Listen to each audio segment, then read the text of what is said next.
Friends అందరికీ good morning అండి. ఈరోజు మార్నింగ్ బ్రేక్ఫాస్ట్ కింద పూరి, దానిలోకి పూరి కర్రీ చేస్తానండి. అయితే పూరీలోకి కర్రీ ప్రిపరేషన్ చూద్దామండి. నేను దీంట్లో శనగపప్పు, జీలకర్ర, ఆవాలు, ఎండుమిర్చి ఇవి కొంచెం ఫ్రై అవ్వాలండి. దీంట్లో కట్ చేసుకున్న ఉల్లిపాయ ముక్కలు, పచ్చిమిర్చి, కొత్తిమీర. ఓకే అండి, మనకి ఉల్లిపాయ కొంచెం ఫ్రై అయ్యేదాకా ఒక 1 మినిట్ అయితే ఉంచుకుందాం. దీంట్లో ఒక హాఫ్ స్పూను పసుపు, సరిపడా సాల్ట్. ఓకే అండి, మనకు ఉల్లిపాయలు బాగా ఫ్రై అయినాయి కదండి. దీంట్లో నేను ఒక హాఫ్ గ్లాస్ వాటర్ అయితే వేస్తున్నాను.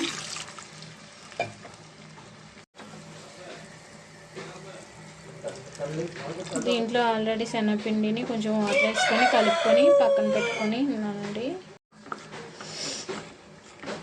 ఒకసారి కలుపుకుందామండి. ఇప్పుడు దీంట్లో ఉడికించుకున్న బంగాళదుంప ముక్కలను కూడా వేసేసుకుందామండి. నేను ఆల్రెడీ ఉడికించుకుని పక్కన పెట్టుకున్నాను.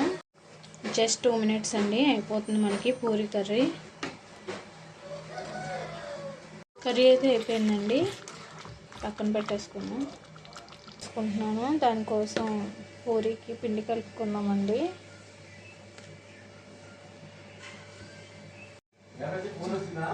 దీంట్లో టేస్ట్కి సరిపడా సాల్ట్, 1 టేబుల్ స్పూను. మనకి పూరి బాగా కలుపుకుందాం.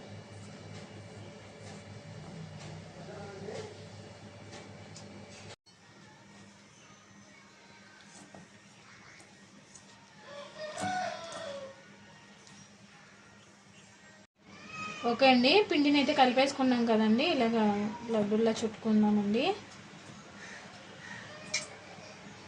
ఇప్పుడు పూరీని చిన్న చిన్న పూరీలు కింద చేసుకుందామండి మనం.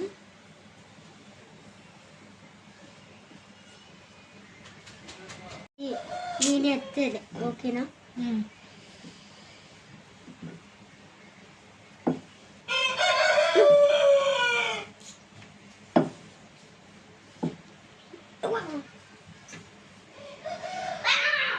ఓకే అండి, మొత్తం అన్నీ చేసేసుకున్నాను. ఆయిల్ కూడా హీట్ అయిందండి బాగానే. ఇప్పుడు మనం పూరి అయితే వేసేసుకున్నాం.